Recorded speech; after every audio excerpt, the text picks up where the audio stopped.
네, 안녕하십니까. 안녕하세요. 예, 벌써 10월입니다.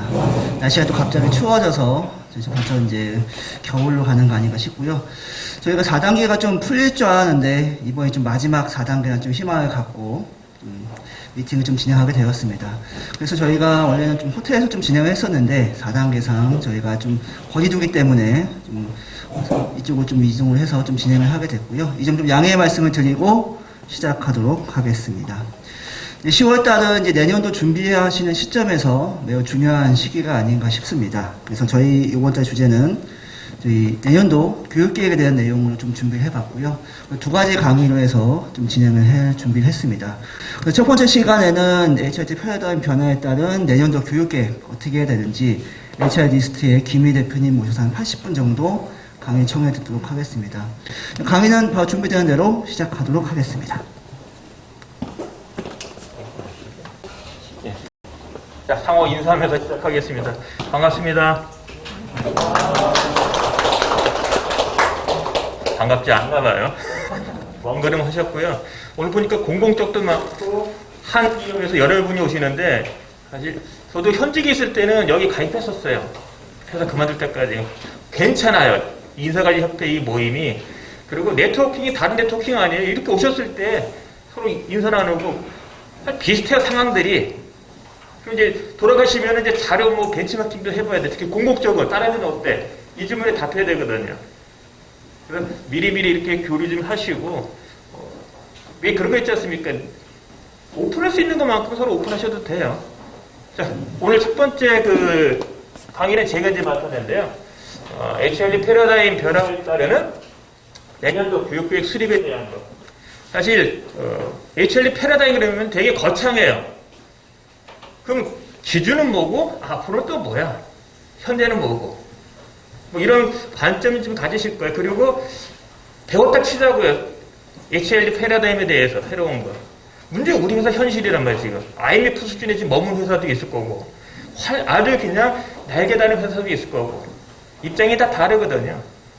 그래서 제가 지금 설명드리고자 하는 거는 여러분 회사 입장에서 궁극적으로는 내년도 교육에 관련된 살림살이를 짜야 되는 시점이에요. 살림살이를 짜야 되는데 우리 회사 여건을 알고 짜야 된다는 거죠. 근데 그 여건이 다 달라. 그럼에도 불구하고 그러면 우리 회사는 전체 HRD 환경에서 어느 입장이야 비교할 수 있는 눈을 가질 필요는 있어요. 그런 관점에서 80분 강의 중에 전반부는 트렌드, 말 그대로 큰 오버뷰를 할 수 있는 그런 관점 말씀해 줄 거고 후반부는 구체적으로 내년도 교육계획 짤 때 고려될 상황 중심으로 말씀을 드릴 거고요. 그 다음에 또 제 시간 뒤에 그 한국수자력 공사죠. 수장공사. 네. 그 케이스가 있으니까 연속급 그 큰 오버뷰 관점에서 교재본이 있는데 상세한 있는데 조금 그거보다 좀 큰 관점에서 제가 말씀을 드리는 시간을 갖도록 할게요. 자, 지금 이제 코로나 시대인데요. 코로나 시대를 지금 실질적으로 코로나 시대는 작년부터예요. 그죠? 2019년이 아니고 2000년 한 3, 4월부터예요. 현실적으로. 그리고 뼈저리게 느끼는 거는 연초부터 지금까지 이제 거의 막바지에 온 것 같아요.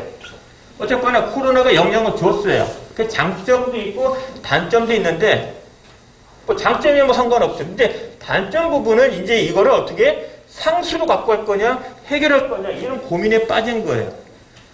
그러니까 여러분이 속한 인사 조직에서는 사실 난리 난 거예요. 큰 이슈예요. 그 중에 일부는 HRD 담당자 입장에서 해결할 것들이 있다는 거죠.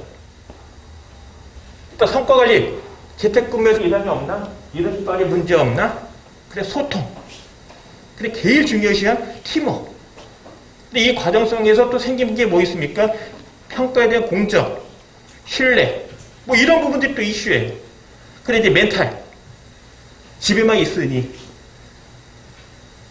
그러니까 지금 이 신입사원 같은 경우는 이제 불쌍하죠. 신입사원 교육도 없어.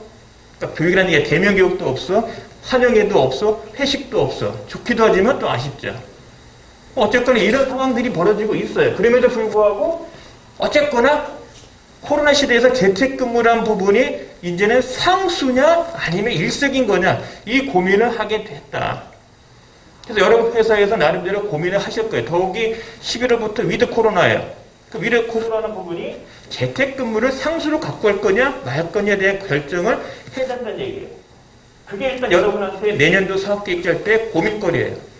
재택근무가 상수냐 아니냐. 한다면 3분의 1이냐 절반이냐 필요 인력이냐. 그런 데이터들이 지금 있다는 거죠. 그래서 현재까지는 코로나 때문에 나름대로 많은 기업들이 대처를 해왔어요. 근데 이제 위드 코로나란 말이에요. 코로나 환경이 상수로 봤을 때 그럼 어떻게 할 거냐. 삼성전자가 먼저 선수 친 게 지금부터 이제 풀어지고 있어요. 그래서 위드 코로나에 대한 대책은 삼성전자 케이스를 지금 눈여겨보시라. 물론 정부에서 가이드를 주겠지만 실질적으로 기업에서 적용하고 있는 거는 삼성전자가 이미 시작하고 있다. 10월 11일자 기사예요. 그러니까 그 전에 벌써 했다는 얘기죠. 혹시 이미 이런 대책 세우신 회사, 우리 회사는 이미 이거 하고 있다.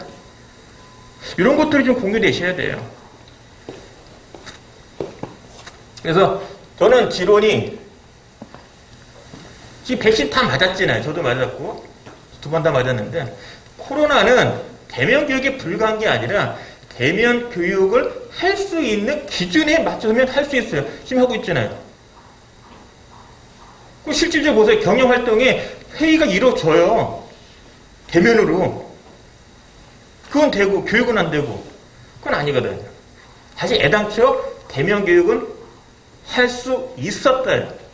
다만 대면 교육의 효과를 볼 수 없는 교육이라면 굳이 대면 교육을 할 이유는 없다. 그럼 그 경우는 아예 패스할 거냐 어떻게든지 할 거냐 그런 논의에서 라이브 비대면 교육에 대한 관심을 갖는 거죠. 가장 큰 게 지금 대규모 채용에 따르는 신입사원 교육, 승진자 교육, 전 직원 대상으로 하는 뭔가 특별 교육들 이런 것들이 대면 교육으로 하는 것이 효과적이면 해야 되는데 안 돼. 그럼에도 불구하고 해야 돼. 이 경우가 고민인 거죠. 대면 교육을 안 해도 되는 교육은 라이브 비대면 하면 돼요. 고민거리가 안 돼요. 문제는 대면으로 해야 되는데 부득이 안 돼. 이거 어떻게 할 건데? 이 고민이 있다는 거죠. 그게 위드 코로나 때는 조금 더 완화되지 않을까라는 추론이고 그리고 여러분 입장에서는 그걸 어떻게 할 건지에 대한 많은 사례들을 귀담아 들을 필요가 있고요. 오늘 제가 그런 부분에서 말씀을 좀 드릴 겁니다.